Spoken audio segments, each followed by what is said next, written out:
तर नमस्कार मित्रांनो, माझं नाव आहे फार्मा बॉय आणि मी एक फार्मासिस्ट आहे. मी एका हॉस्पिटलमध्ये ॲज अ फार्मासिस्ट म्हणून काम करतो. रोजचा जो काही एक्सपिरियन्स आहे त्यासोबतच काही ज्या औषधांविषयी थोडीफार जी माहिती मला आहे ती इंटरनेट सोबत शेअर करण्याचा ट्राय करतो, जेणेकरून तुम्हाला देखील थोडीफार माहिती जी आहे ती मिळू शकेल. आज बोलणार आहे आपण पेन किलर्स बद्दल. पेन किलर बद्दल खूप लोकांना भरपूर जास्त प्रेम आहे. याचं कारण असं, दुखणं कुणालाही आवडत नाही. मग ते गुडघ्याचं असो, कमरेचं असो किंवा कोणत्याही आपल्या बॉडी पार्टचं असो. जर काही दुखत असेल लगेच दवाखान्यात जाणार, पेन किलर द्या किंवा इंजेक्शन द्या असं म्हणत जे आहे ते लोक आपल्या कामाला सुरू करतात. जे की मला वाटतं टेम्पररी ठीक आहे, गुडघे दुखतायत, हातपाय दुखतायत, तुम्ही घेऊ शकता. पण रेग्युलर कधीच पेन किलरचं कन्झम्पशन करायचं नाही. पेन किलर गोळ्या घ्यायच्या नाहीत. पेन किलर जे असतात ते फक्त एक तात्पुरत्या स्वरूपात ते आपलं दुखणं कमी करण्यासाठी असतात. लॉंग टर्म वापरासाठी हे चांगलं नाही. उलट हे शरीरासाठी अधिक हानिकारक आहे. कसं हे सांगतो.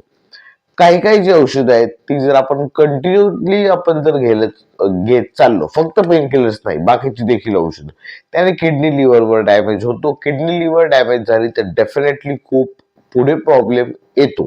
त्यामुळे या गोष्टी लक्षात ठेवायच्या. कोणत्याच गोळ्या, फक्त पेन किलर नाही, कोणत्याच गोळ्या कंटिन्यू खायच्या नाहीत. आज आज जो आज ज्या पेन किलर बद्दल बोलणार आहे ते आपल्याकडे आहे टोलपेरिसोन हायड्रोक्लोराइड 150 mg अँड डायक्लोफेनाक सोडियम 50 mg. टोलफेनॅक ह्याचं ब्रँड नेम आहे. तर कंटेंट मध्ये दोन आहेत, टॉलपेरिसोन हायड्रोक्लोराइड 150 अँड डायक्लोफेनाक सोडियम 50. आता यात पण डिफरंट टाइप्स ऑफ जे आहे ते पेन किलर्स असतात. काही माइल्ड, काही मॉडरेट, तर काही स्ट्रॉंग. तर माइल्ड म्हणजे सगळ्यात कमी पॉवरचे, मीडियम आणि काही स्ट्रॉंग एकदम असतात, ज्याने खूप इन्स्टंटली आपलं दुखणं कमी होतं. पण त्याचा एक डाऊन साइड पण आहे. काही काही मेडिसिन ज्या स्ट्रॉंग असतात त्या स्ट्रॉंग मेडिसिनने भरपूर पेशंटला त्रास होतो. आता मी देखील हॉस्पिटलमध्ये भरपूर असे पेशंट पाहिले जे स्वतःहून सांगतात की जास्त स्ट्रॉंग पेन किलर देऊ नको. विचारलं त्यांना की का नको, म्हणून काही त्रास वगैरे होतोय तर सांगतात की जास्त स्ट्रॉंग मेडिसिन पेन किलर घेतल्याने किंवा जास्त स्ट्रॉंग गोळी दिल्याने त्यांना चक्कर वगैरे येते, अशा गोष्टी देखील पेशंट सांगतात. त्यामुळे हा एक माझा एक्सपिरियन्स आहे की भरपूर जास्त स्ट्रॉंग पेन किलर्स तुम्ही शक्यतो खाऊ नये. अनबेरेबल पेन असेल तर त्या केसमध्ये ठीक आहे, म्हणजे जर सहनच नाही होते तर घेऊ शकता. ठीक आहे.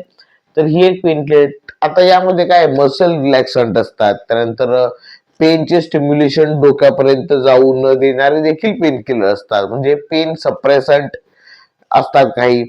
त्यानंतर बॉडी रिलॅक्स करणारे जे आहेत ते ते ते देखील मसल असतात. त्याला नर्व आपण रिलॅक्सन किंवा muscle relaxant type of painkiller म्हणतो, जे की सेंट्रल नर्व सिस्टम म्हणजे ब्रेन अँड स्पायनल कॉर्डवर काम करतात आणि बाकीचे काही मसलवर देखील काम करतात. असे डिफरंट कॅटेगरीजच्या अकॉर्डिंग डिफरंट डिफरंट पेन किलरचे असतात. त्यानंतर दुसरं जे आपल्याकडे पेन किलर आहे ते म्हणजे एन्फेन पी, डेक्झोकेटोप्रोफेन अँड पॅरासिटामॉल टॅबलेट्स. हे देखील पॅरासिटामॉलचं आपलं नॉर्मल ताप वगैरे कमी करायला, बॉडी पेन जो आहे तो फीवर वगैरे कमी करण्यासाठी. हे देखील म्हणजे दोन डिफरंट डिफरंट टाईपचे जे आपण पेन किलर्स आहेत ते म्हणू शकतो. शक्यतो एक स्ट्रिप घरी ठेवत चला, कारण भरपूर केसमध्ये खूप जास्त त्रास होत असतो. त्या केसमध्ये घरी ठेवलेलं चांगलं आहे. कोणतीही जरी बाकीची गोळी नसली तरी पेन किलर्स तुमच्या घरी असणं गरजेचं आहे. पेन किलर्स आणि शक्यतो अँटीबायोटिक्स शक्यतो फक्त पेन किलर्स आणि जे आहे ते सर्दीच्या गोळ्या तुम्ही घरी ठेवत चला. बाकीच्या दुसऱ्या गोळ्या कोणत्याही आणि आपले पॅरासिटामॉल नॉर्मल, बाकी दुसऱ्या कोणत्याही गोळ्या घरी ठेवण्याची गरज नाही. इव्हन पित्ताचीही तुम्हाला गोळी घरी ठेवण्याचं काही कारण नाही. अँटीबायोटिकचा विषय येत नाही. ठीक आहे. तर या गोष्टी महत्वाच्या. आणि अजून एक गोष्ट सांगायची झाली की भरपूर लोकांना वाटतं की बॉडीमध्ये आता विकनेसपणा आलाय. आता विकनेसपणा आलाय म्हटल्यावर काय करतात, डायरेक्टली दवाखान्यात जाणार, डॉक्टरला म्हणणार डॉक्टर लई दुखतंय हो, डॉक्टर देणार इंजेक्शन. आणि ह्याला मग तरी वाटते लगेचच ना इंजेक्शन घेतलं म्हटल्यावर. की इथं प्रॉब्लेम असा आहे की लोकांना वाटतं की बाबा आता ह्या डॉक्टरनी मला इंजेक्शन दिलं, लगेचच फरक पडला, तर तरी जाणवायला लागली. तर तुम्हाला एक सांगतो, तुम्ही पेनकिलर खाल्लं काय आणि इंजेक्शन घेतलं काय? इंजेक्शन मध्ये काय असतं ते तुम्हाला माहिती आहे का? इंजेक्शन मध्ये पण पेनकिलरच असतं. फक्त हे इंजेक्शन तुम्हाला जे आहे ते एक तर तुमच्या ढुंगावर देतील, हातावर देतील. फरक एवढाच आहे, मसलवर देतात किंवा आता ही डायरेक्ट तुम्ही गोळी खाताय. दुखणंच तुमचं फक्त थांबवायचं काम करते. तर तरी तुम्हाला कोणत्याही याने येत नाही. ORS वगैरे जर असेल तर त्या ORSने फक्त तुम्हाला तरतरी येते. ही गोष्ट जाणून घ्या. जरी तुम्हाला वाटलं की त्या डॉक्टरने इंजेक्शन दिलं बरं वाटायला लागलं, त्यात पण आपल्या बॉडीला जे ते काही काही डॉक्टर तर डायरेक्टली स्टेरॉइड देखील देतात आणि त्याने तुम्हाला तरतरी येते. स्टेरॉइड देखील लॉंग टर्म यूजसाठी किंवा नॉर्मली देखील तुमच्यासाठी चांगले नाहीत. ही गोष्टी जाणून घ्या. त्यामुळे जर वाटलं पुढच्या वेळेस की आता खूप विकनेस पण आहे, चला मी इंजेक्शन घेतो, इंजेक्शनने बरं वाटतं. इंजेक्शन मध्ये देखील पेन किलर असतात.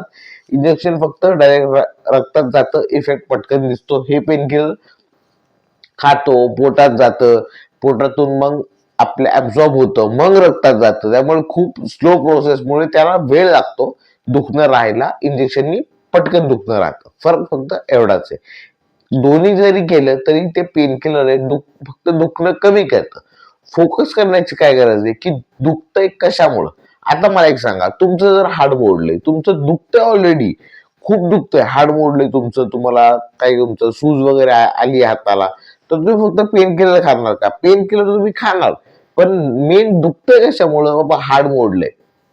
त्या हाडाच्या रिकव्हरीसाठी तुम्हाला गोष्टी करणं गरजेचं आहे. रोज खाणं पिणं गरजेचं आहे. कॅल्शियम वगैरे जास्त घेणं गरजेचं आहे. मेन गोष्टी ह्या आहेत. पेन किलर, आता समजा तुमचं हाड मोडलं, तुम्ही पेन किलर काय आयुष्यभर खाणार का दुखणं कमी करण्यासाठी? हीच गोष्ट लोकांना कळत नाही. ठीक आहे, त्यामुळे गोष्टीवर लक्ष द्या. फक्त पेन किलरच्या नादी लागू नका. पेन कशामुळे होतंय, दुखतंय कशामुळे, या गोष्टीवर फोकस करून आपलं पेन मुळापासून, आपलं दुखणं मुळापासून नष्ट करण्यावर भर द्या. ठीक आहे, आजच्या व्हिडिओसाठी एवढंच. आय होप कळालं असेल पेनकिलरचा फंडा काय आहे. पेनकिलर्स कमीत कमी खा, चांगलं राहा, आरोग्य राहा. माझं नाव आहे फार्मा बॉय आणि मी एक फार्मासिस्ट आहे. सोशल मीडियावर काही अशा हेल्थ अवेअरनेस व्हिडिओज टाकून स्वतःची जे आहे ते जे माहिती लोकांना पुरवण्याचं काम करतो, ते मला आवडतं. जर तुम्हाला ही व्हिडिओ आवडला असेल तर नक्कीच तुमच्या जवळपासच्या व्यक्तींसोबत शेअर करा, त्यांना देखील ही गोष्ट कळू द्या. आजच्या व्हिडिओसाठी एवढंच. भेटूया पुढच्या व्हिडिओमध्ये. तोपर्यंत धन्यवाद.